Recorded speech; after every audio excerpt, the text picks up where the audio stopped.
Di season kelima ini, series Donghua Battle Craft the Heaven telah berjalan lebih dari 15 episode.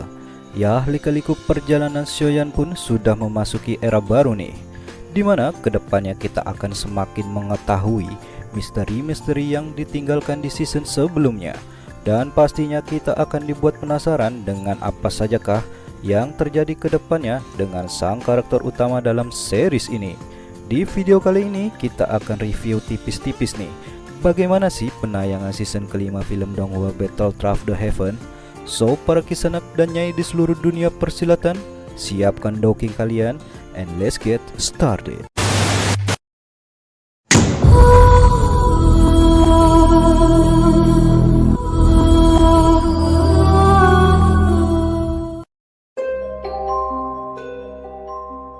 Oke guys, sebelum kita mulai, gua akan disclaimer dulu nih. Karena tujuan gua membuat video ini bukan bermaksud untuk menjelek-jelekan filmnya ya, atau so pintar dalam menilai suatu karya. Admin secara pribadi tahu jelas, membuat film Donghua 3D itu selain sulit juga membutuhkan biaya yang tidak sedikit dan waktu pengerjaan yang tidak sebentar tentunya. Apalagi kebanyakan film Donghua itu diadaptasi melalui sebuah novel, dimana kadang-kadang memang cukup sulit nih untuk menyinkronkan pemikiran seorang pembuat novel, sutradara film, pembaca novel, dan penonton film animasinya saat karya novel itu diadaptasi menjadi sebuah tontonan. Misalnya begini nih, saat seorang penulis novel itu mengetahui jika karyanya akan diadaptasikan menjadi sebuah film, pastinya dia akan memiliki ekspektasi tentang bagaimana sih sang sutradara membuat sosok-sosok dalam karakternya itu sesuai dengan apa yang sudah dia tulis atau dia gambarkan dalam novel buatannya. Dan saat sang sutradara bisa mengadaptasi apa yang tergambarkan dalam novel itu, pastinya dia sudah memenuhi ekspektasi sang penulis novel. Namun realitanya nggak seperti itu guys. Nggak jarang karena tren pasar perfilman akan ada sedikit modifikasi seperti penambahan atau pengurangan yang tidak tercantum dalam novelnya, tapi dimunculkan di dalam filmnya, yang bertujuan agar film tersebut lebih menarik para penontonnya. Nah, beda lagi ekspektasi para pembaca nih guys, karena memiliki imajinasi yang berbeda-beda saat membaca novelnya. Jadi akan selalu ada perdebatan saat melihat novel yang sering mereka baca diadaptasi menjadi sebuah film.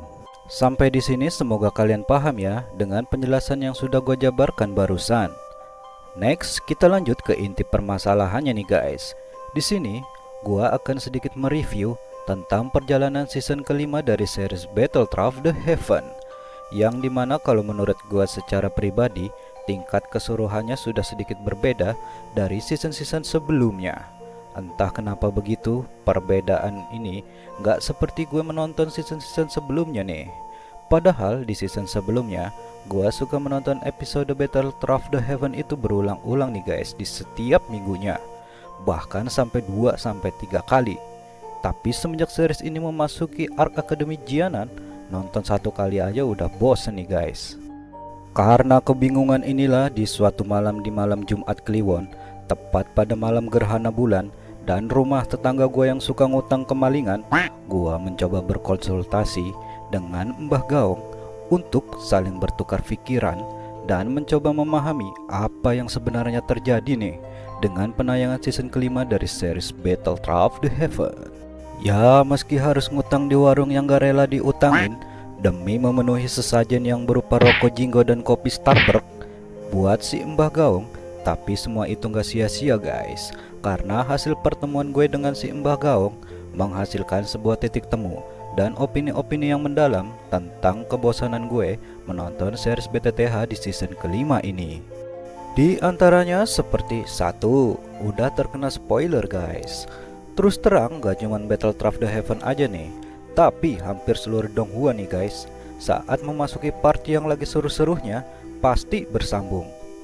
Nah, akibatnya demi memenuhi rasa penasaran, mau gak mau ya guys nyari spoiler, entah baca dari novelnya atau dengerin alur cerita novelnya. Nah, akibatnya pas nonton episode terbarunya jadi berasa gak seru lagi dah. Yang kedua nih guys, konfliknya sudah nggak semenarik seperti season terdahulunya. Dari episode pertama hingga sampai episode spesial perjanjian 3 tahun, inti cerita dalam film ini berisi tentang bagaimana sih pembuktian soal ini pengangguran besoknya jadi bos besar. Apalagi di season terdahulunya kita banyak disajikan dengan sosok-sosok yang mempunyai karakter dan karisma yang sangat kuat, yang bagi gue secara pribadi penampilan mereka masih membekas di hati tentunya. Nah, kalau di season kelima saat ini, konfliknya memang gak semenarik seperti konflik terdahulunya. Seakan kehilangan citra dan karakteristik yang sudah dibangun dari episode sebelumnya. Memang sudah terdengar kabar jika ada pergantian sutradara yang mungkin akan berdampak pada kualitas dari penayangan di season kelima ini. Apalagi bagi pembaca novelnya nih, pasti berasa banget jika banyak adegan yang tidak mengadaptasi dari novelnya. Pastinya kesel juga ya kan, udah baca novelnya sampai mata bengkak dan pegel karena ngeliatin layar gadget, tapi adegan yang diharapkan tak kunjung datang. Tapi jangan suuzon dulu ya guys sama sang sutradaranya. Mungkin saja nih adegan yang tidak dimasukkan dari novelnya memang kurang menarik dan hanya membuat semakin lama film ini mencapai klimaks dari inti cerita di season kelima ini. Kalau gue secara pribadi sih berharap semoga adegan di ruang magma itu tidak diskip-skip atau dibuat menjadi adegan yang membagongkan.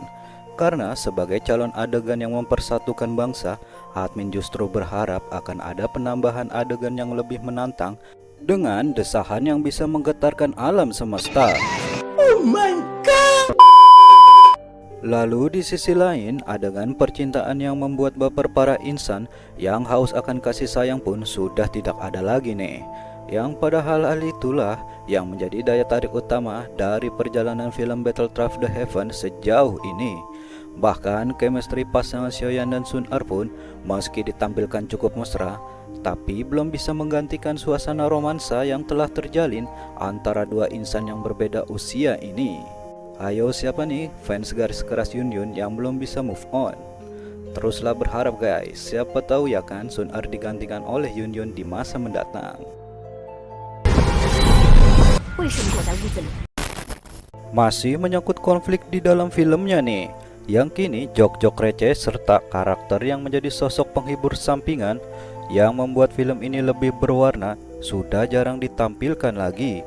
Padahal seharusnya di Akademi Jianan yang memiliki banyak generasi muda, bisalah salah satu aja nih dijadikan sosok yang menghibur dengan candaan khas generasi muda, sehingga adegan di setiap minggunya lebih berwarna. Dan kini jok-jok receh yang dulu sering ditampilkan menjadi semakin jarang dimunculkan di dalam filmnya. Bahkan untuk adegan pertarungannya sendiri sampai saat ini masih belum ada nih yang setingkat nih dengan pertarungan yang terjadi di episode spesial perjanjian 3 tahun. Tapi mari kita tunggu episode kedepannya ya. Semoga saja kita akan disuguhkan pertarungan epik antara generasi muda di Akademi Jianan. Kita lanjut untuk keseluruhan penampilan para karakter di season kelima ini. Menurut opini gue secara pribadi, sebenarnya sih sudah lumayan. Namun gue merasa nih, lebih enak melihat penampilan para karakter Battlefield the Heaven season kelima ini di versi komiknya. Kenapa? Karena versi komiknya saat Xiaoyan dan kawan-kawan memasuki Akademi Jianan, para karakter itu menggunakan seragam guys. Jadinya lebih berasa aja gitu perjalanan di akademinya. Sedangkan versi Donghua-nya hanya para tetuanya saja nih yang menggunakan seragam yang serempak. Apalagi gue merasa sedikit risih nih melihat Xiaoyan menggunakan penampilan seperti mau perang. Padahal kalau penampilannya dibuat sedikit lebih santai atau mengikuti gambaran novelnya, mungkin lebih good looking aja nih guys. Sedangkan untuk durasi filmnya sendiri, nampaknya gue merasa sedikit lebih pendek dari season sebelumnya. Jadi berasa agak sedikit kurang worth it aja ya, nunggu 1 minggu cerita belum sampai inti keseruannya, tapi durasinya dikurangi. Tapi gue masih menerima dengan lapang dada nih. Habis mau gimana lagi ya kan? Mungkin saja sudah masuk strategi marketing mereka. Jadi ya sabar-sabar aja, asalkan jangan sampai durasinya dirubah menjadi Donghua 5 menit seperti Donghua sebelah. Syukur-syukur durasi kedepannya jadi murni 30 menit agar lebih worth it aja guys. Karena kan udah seminggu nunggu episode terbarunya. Nah, kalau semua yang gue sebutkan tadi adalah opini berdasarkan penilaian di dalam filmnya, yang satu ini juga merupakan faktor yang menyebabkan kebosanan menonton film Battlefield di Heaven di season kelimanya, yaitu karena banyak Donghua baru nih. Apalagi keseruannya juga nggak kalah dengan Battlefield di Heaven.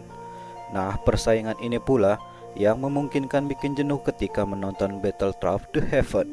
Cuman saran gue guys, kalau kalian memang suka dengan Donghua Battlefield the Heaven, kalian harus terus mendukung film ini.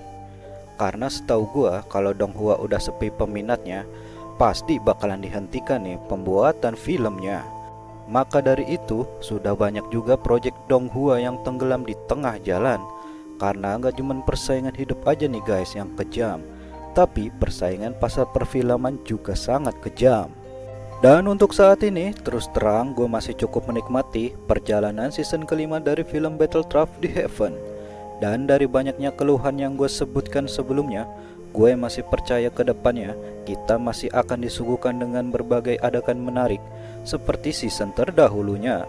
Apalagi seperti yang gue bilang, jika season kelima ini memang belum masuk pada inti cerita sebenarnya, dimana kedepannya masih akan ada pertempuran dengan sang murid durhaka Han Feng, adegan ruang magma, serta pertarungan demi mendapatkan inti api hati jatuh.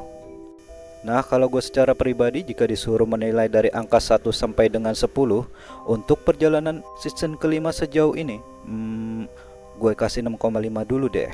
Nah, jika kalian mempunyai opini sendiri, gak usah ragu nih guys, tulis aja di kolom komentar.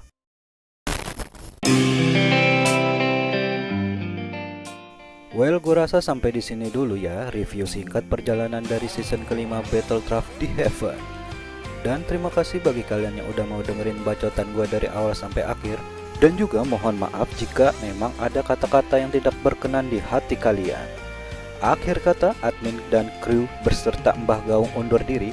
Sampai jumpa lagi di next video.